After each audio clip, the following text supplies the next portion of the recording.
The movie starts with Ella, an ecology student, picking up plastic and beer bottles from the forest and throwing them in the trash because they can harm animals. She also stops visitors from feeding bread to the birds in the lake. One day while she is in the forest, she suddenly sees large construction vehicles driving into the forest. She quickly goes to ask the workers why the vehicles are there. They tell her to leave because the forest is no longer public property. It's been bought by someone. One worker warns her to leave the site, saying it could be dangerous for her to stay near the construction. Ella goes live on social media, criticizing the entire project and involves the same worker in her video.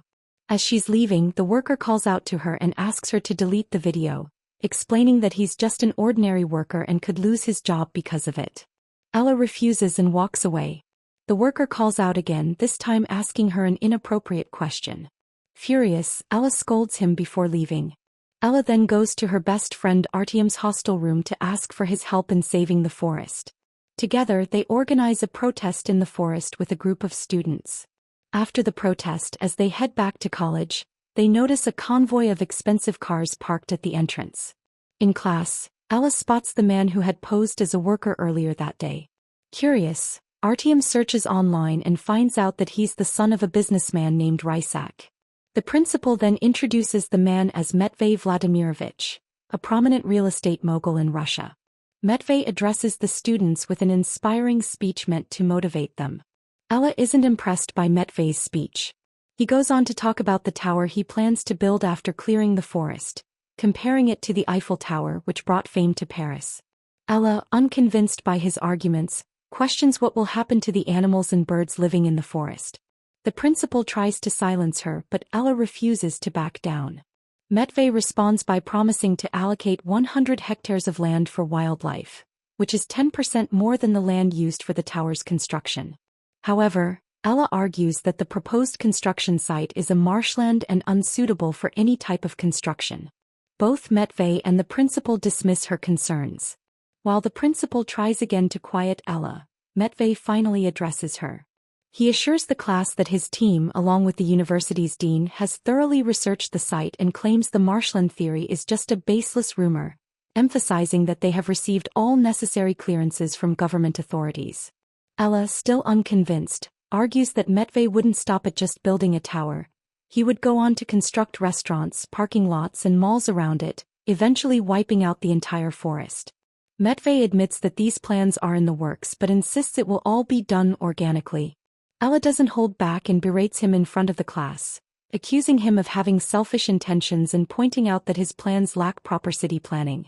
She calls him out for pretending to be sophisticated and classy, saying that at the end of the day he's just an ordinary human being like everyone else. Although Matvey is visibly furious with her outburst, he surprises everyone by clapping, especially as the students start cheering for Ella. Next, we see Matvey on a video call with his father, who teases him about being humiliated by a student. His father suggests that Matvey should abandon the tower project and return home to assist with the family business. Matvey, however, firmly declares that he will build the tower no matter what. Meanwhile, in the dean's office, Ella is scolded for her behavior toward the guests. She passionately promises to protect the forest from harm, but her defiance only angers the dean further. As punishment, he cancels her scholarship and orders her to leave the university. When Ella argues that he has no valid reason to cancel her scholarship given her spotless academic record, the dean claims she missed classes over the past week, which violates university policy. He coldly informs her that if she wants to continue her studies, she'll have to pay the full tuition fees. The next morning, Ella wakes up naked in Matvey's house, surrounded by dogs, and is shocked to find herself there. She demands to know where her clothes are. The scene then flashes back to the events of the previous night, explaining how she ended up at Matvey's place. Ella had to rescue some dogs, but before that she went to a bar. Coincidentally, Matvey entered the same bar and noticed her. When he tried to approach her, she lashed out, blaming him for her expulsion from college, and stormed out. Concerned, Matvey immediately called the dean and demanded that Ella's expulsion be reversed and her scholarship reinstated. Before Ella could even leave the bar, she received a call from the dean informing her that her scholarship had been restored and she could return to college. Confused, she went back inside to confront Matvey, asking if he was playing some kind of game with her. Matvey calmly denied any involvement in her expulsion or the reversal of her scholarship, claiming such matters were trivial and beneath him. Ella gets drunk and she and Matvey end up having a surprisingly civil conversation. During their chat she asks if he does any charity work. Matvey tells her about his charity foundation, but Ella presses him further, wanting to know if he has ever helped someone on a personal level. Matvey shares a story from his teenage years about rescuing a dog from an abusive owner. Ella listens but suddenly remembers her plan to rescue the dogs that night. She abruptly decides to leave. Concerned about her safety since she's heavily drunk, Matvey follows her, urging her not to drive in such a state. However, Ella dismisses his concerns, brushes him off and drives away to the dog shelter. At the shelter, Ella climbs over the gates and breaks open the dog kennels, loading the animals into her car. Just as she's about to drive off, the security guards arrive. As they try to grab her, Matvey shows up just in time. In the chaos, when the guards are distracted, Ella knees one of the guards holding her while Matvey punches the other. Without hesitation he jumps into Ella's car. As they drive away, Matvey tosses his watch to the guards for their medical expenses. The next morning, Ella wakes up in Matvey's house and, confused, asks him if something happened between them the previous night since she can't remember anything. Matvey teases her, joking that she was really wild. Ella, agitated by his comment, decides to leave. To put her out of her misery, Matvey finally admits that he was just pranking her and nothing happened between them. Ella leaves his house and promises to get the dogs in the evening. When Ella arrives at her hostel room, she finds it occupied by another student named Nastya. Nastya tells her to take the extension cord that Ella's boyfriend asked her to plug in. Ella is shocked as she doesn't have a boyfriend. Confused and upset, she steps out onto the balcony and spots Matvey charging a new car, which he bought as a gift for her. Furious, Ella storms back inside, unplugs the extension cord and throws it away, sending a clear message to Matvey that she doesn't want any gifts from him. That night, Ella goes to the protest site in the forest to meet Artyom. Realizing she has nowhere else to stay, Ella decides to camp in the forest. Artyom stays with her for a while but eventually he leaves her alone to continue the protest. We see that Matvey is a playboy, involved in intimate relationships with multiple women. However, he spends his time talking about his experiences with Ella to them. Surrounded by scantily dressed women, Matvey watches Ella's video on social media, where she criticizes his high-handed methods and how his actions negatively impact his relationships with other people. The video clearly spoils his mood and in frustration he asks the women to leave, unable to shake off his irritation from Ella's words. The next morning, Ella is feeding the birds when she spots someone feeding bread to them. She urgently asks the person to stop, unaware that it's actually Matvey. It isn't until he responds to her request that she realizes it's him. Surprised, Ella asks if he's been following her, but she remains firm in her request not to feed bread to the birds. She points to a nearby vending machine that dispenses bird food and shows him how to use it, demonstrating the proper way to feed the birds. This time, Matvey finally confronts Ella about the assumptions she has made about him and the things she said during her live session the previous night. When Ella stands firm and remains unapologetic for her behavior and remarks, Matvey offers her a deal. He suggests that she stay with him for a week to truly understand the kind of person he is. Ella laughs at his offer, but Matvey remains insistent and confidently adds that if she stays with him for a week, she might even fall in love with him. Ella sees it as a challenge and responds by asking what would happen if she doesn't fall in love with him. Matvey, not discouraged, puts his tower project at stake and tells her that if she doesn't fall in love with him, he will abandon the forest and move the tower construction to another location in Moscow. Ella is still skeptical about the deal, but her doubts begin to fade when she sees the construction site being cleared that evening. Artyom, thinking their protests caused the halt in construction, congratulates her. But just as Ella is processing this, she receives a text from Matvey saying that he has stopped the construction and is waiting for her answer. Ella informs Artyom about Matvey's proposal. Artyom voices his disapproval of her decision to accept it. Ella tries to explain that she only needs to stay with Matvey for a week and is confident that nothing will change during that time, and warns her that Matvey might only be toying with her. Ella, however, reassures him that her intentions are purely to save the forest and insists that she's the one playing Matvey, not the other way around. Despite her explanation, Artyom feels hurt by her choice. Ella arrives at Matvey's place and informs him that she has drafted a contract. She also makes it clear that she intends to record her entire stay with him. The contract states that if Ella decides not to continue their relationship after 7 days, Matvey must stop the construction of the tower in the forest. Matvey, however, adds his own condition that during those 7 days, Ella must fulfill his demands. Ella agrees, but only on the condition that the demands should not be dangerous or sexual. Matvey assures her that his requests will only bring enjoyment to both of them. With that understanding, they both sign the contract. Ella then sends a recording of the interaction to Artyom, who becomes deeply jealous of her apparent closeness to Matvey. Next morning, while Ella is getting ready for her college, Matvey offers to show her the house. He shows her his friend's paintings, but Ella doesn't like them. She likes another painting not put up for display. She asks about the artist, but Matvey tells her that it's also from another friend. Matvey takes Ella to a private room filled with various devices and gadgets. Unfamiliar with their purpose, Ella's innocence shines through as she fails to recognize anything unusual. Amused by her innocence, Matvey doesn't clarify her misconceptions. Instead, he presents her with a gift, a device he had specifically chosen for her. However, Ella declines, reminding him of the no intimacy clause in their agreement.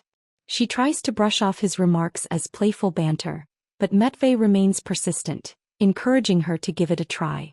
Reluctantly, Ella accepts the gift and steps out of the room, intending to stash it away in her bag.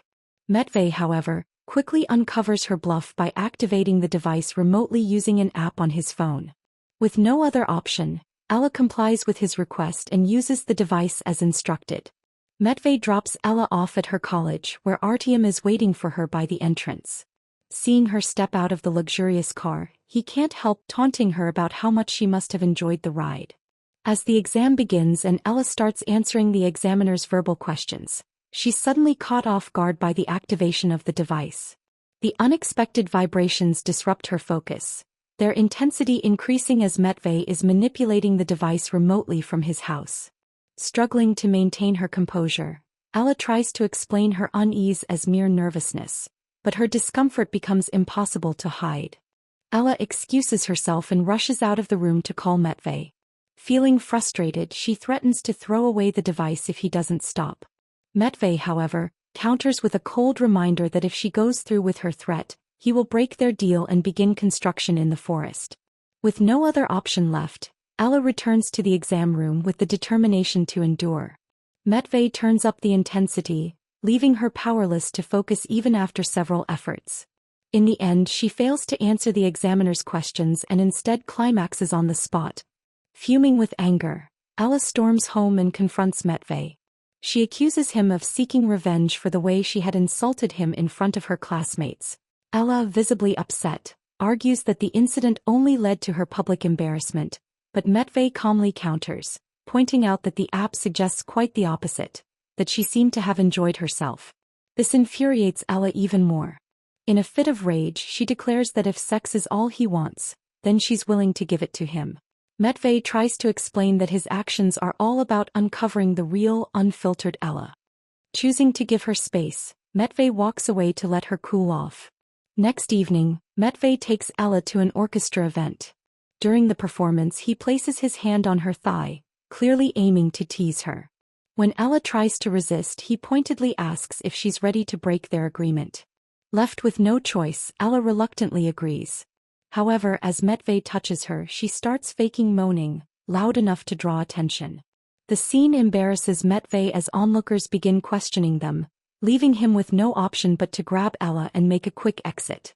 Once outside, they both break into laughter, treating the ordeal as an unexpected bit of fun. As they walk out of the building, Matvey tosses Ella the keys to his sports car and tells her to drive. She hesitates, worried she might damage the car, especially since she doesn't even have a license. But Matvey insists, determined to see her behind the wheel. Matvey reminds her to stick to the speed limit, but soon his hand drifts to her thigh, teasing her again. Slowly, his hand moves further, attempting to pleasure her.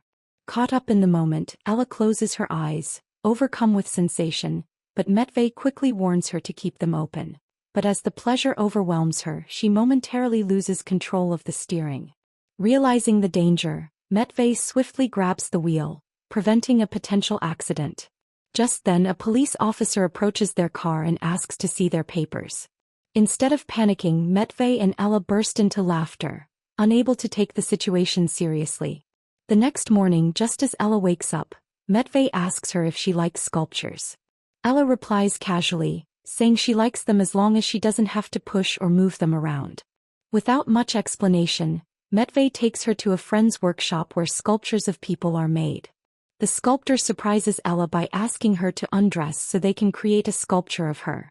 Shocked, she turns to Matvey and sarcastically asks if he's planning to make a sex doll of her. Matvey smirks and confirms that that's exactly his plan. Ella tells him to get his sculpture made first and then she'll consider it. In the end, both Matvey and Ella get their sculpture molds made simultaneously. Afterward, Matvey casually suggests having a romantic dinner together, and although hesitant, Ella agrees. Back at home, Matvey takes charge of the cooking while Ella helps him out. During dinner, Ella compliments his cooking, which makes Matvey visibly proud and happy. The evening takes a quirky turn when Matvey retrieves the desserts he had specially delivered. As they open the package, Ella bursts out laughing in disbelief. The desserts are modeled after their sculpture molds. Amused, Matvey proposes a challenge. Whoever finishes their dessert without laughing will have one of their wishes granted by the other. When Ella protests, pointing out she's already been fulfilling all of Matvey's wishes, he counters with a twist. If she wins, he'll grant one of her wishes instead. Tempted by the idea, Ella agrees. They both begin nibbling on their desserts from the corners, but Matvey can't resist making playful, suggestive remarks about the chocolate. Ella breaks into laughter, prompting Matvey to declare her the loser. He challenges Ella to take a bite out of the dessert shaped after his private parts. The next morning, Ella calls her dad to wish him a happy birthday and extends her best wishes to her stepsisters. She explains that she won't be able to visit him because she has classes and needs to prepare for her upcoming exams. As they talk, Matvey enters the room with juice and coffee, making Ella abruptly end the call upon seeing him. Curious, Matvey asks why she hadn't mentioned her dad's birthday. Ella replies that she didn't bring it up because she has no plans to visit her father. She dislikes going to his house as everything feels different since her mother's death. Not discouraged, Matvey suggests they visit her father anyway. Ella firmly refuses, saying that her father's remarriage makes her feel unwelcome and that he seems more focused on his new family. After some hesitation, Matvey finally agrees to drop the subject. However, later that day, Matvey surprises Ella by driving her through a beautiful snowy forest, eventually arriving at her father's house. Her father is overjoyed to see her and, noticing Matvey, mistakenly assumes he is her fiancé. Ella quickly corrects him, clarifying that Matvey is just a good friend. After introductions, Ella's father lends Matvey some warmer clothes, and the two head outside for a fishing trip. While fishing, her father talks about Ella's childhood, sharing a story about a time she got burned due to his carelessness. During lunch, her father playfully hints that Ella should take good care of her boyfriend Matvey. Despite Ella repeatedly correcting him, insisting that Matvey is just a friend, her father doesn't seem convinced. Meanwhile, Matvey remains quiet, focusing on his food. Later, Ella's father and stepmother show Matvey some old childhood photos of her, much to Ella's discomfort. When her father starts sharing embarrassing stories from her past, Ella becomes visibly upset and abruptly excuses herself from the room. Matvey follows her outside to check on her. Ella, visibly distressed, begs Matvey to take her back home, tearfully explaining that her father is only pretending to be a loving parent. Matvey gently disagrees, telling her that she's misunderstanding him. He insists that her father genuinely cares for her and is trying to reconcile. Matvey even compares her father's sincerity to his own father, who he claims was skilled at pretending but lacked real emotion. Ella breaks down, crying that her father should have shown this love when her mother died, when she needed him the most. Matvey hugs her tightly to comfort her. Later that night, Matvey drives Ella back to his house while she dozes off in the passenger seat. Suddenly, Ella wakes up and asks Matvey to tell her a fairy tale to entertain her. Smiling, Matvey obliges, weaving a story about a two-headed wolf. In his tale, the wolf's two heads constantly bicker and fight for control until one day, the wolf meets a fox and falls in love. The fox, however, loves only one of the wolf's heads, so the wolf decides to cut off the other head. Tragically, the fox doesn't realize that the wolf cannot survive without both heads and the wolf dies. Ella bursts out laughing at the absurd story, calling it cringe. Next morning, Matvey takes Ella on a helicopter ride. She can hardly believe it and is thrilled to experience flying in a helicopter. He takes her on a trek in the national park. While trekking, Ella curiously asks how he knew about her wish to visit the park. Matvey admits he looked through her phone, where he saw messages from Artyom mentioning the place. Shocked, Ella asks if he had been spying on her. Matvey openly admits that he was. That night, around a bonfire in the forest, Ella brings up the painting Matvey had previously claimed was made by a friend and not very good. She asks if he was the one who painted it. Matvey admits that he is the artist behind the painting. Ella then asks Matvey to paint something for her as a gift.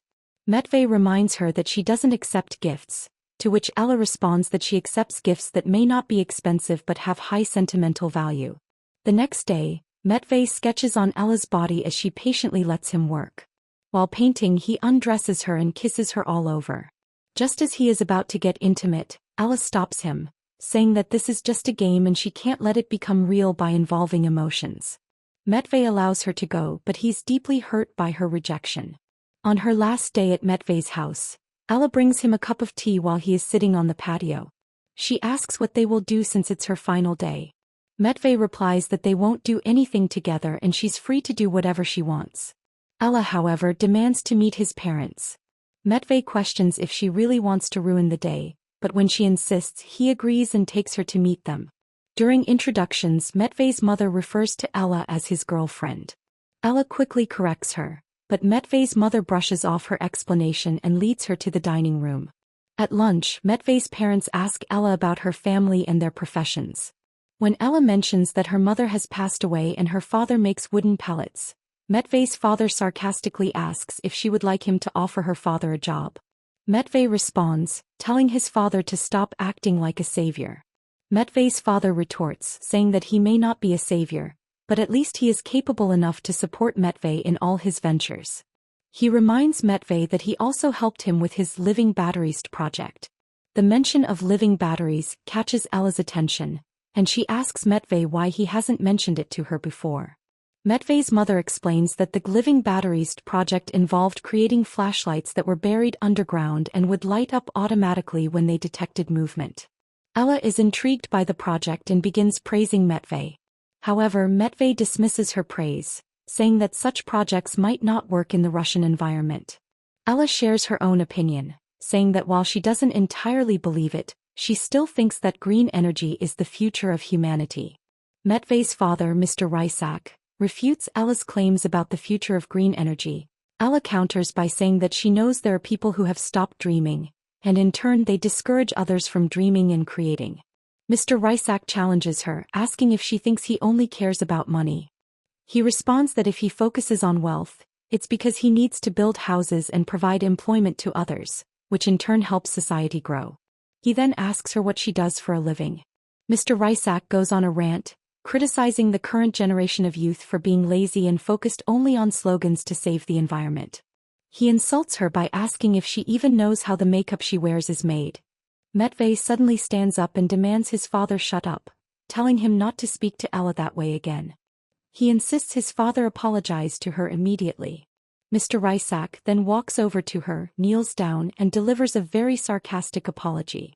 Matvey's mother, sensing the tension, suggests that Matvey show Ella around the house.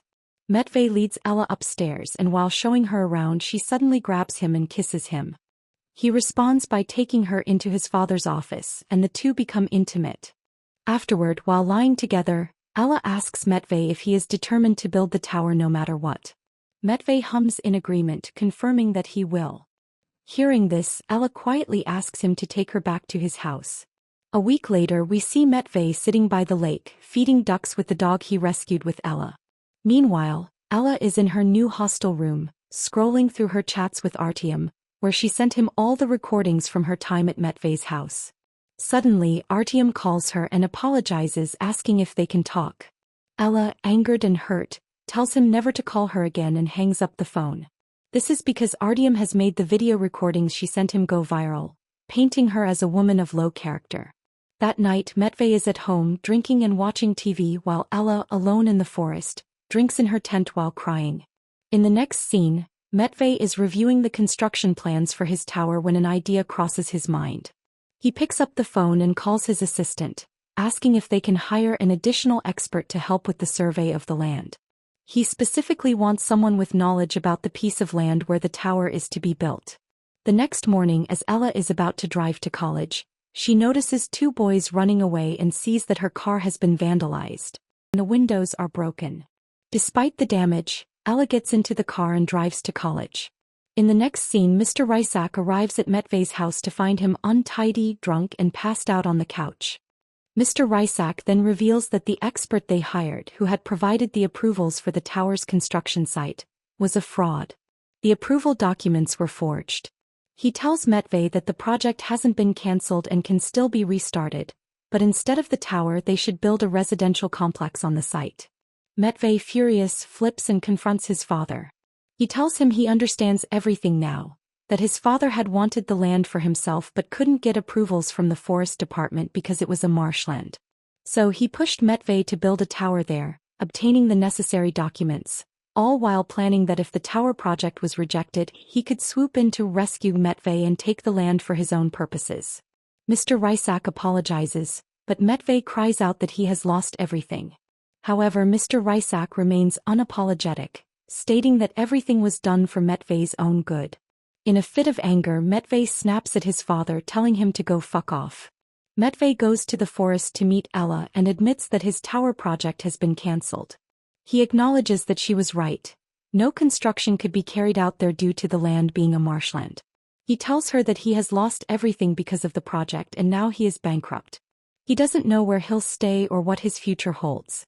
He says that he came there to tell her that everything between them was real, and he asks for her forgiveness before bidding her goodbye. As Matvey turns to leave, Ella calls out to him and runs up to him, eager to reconcile.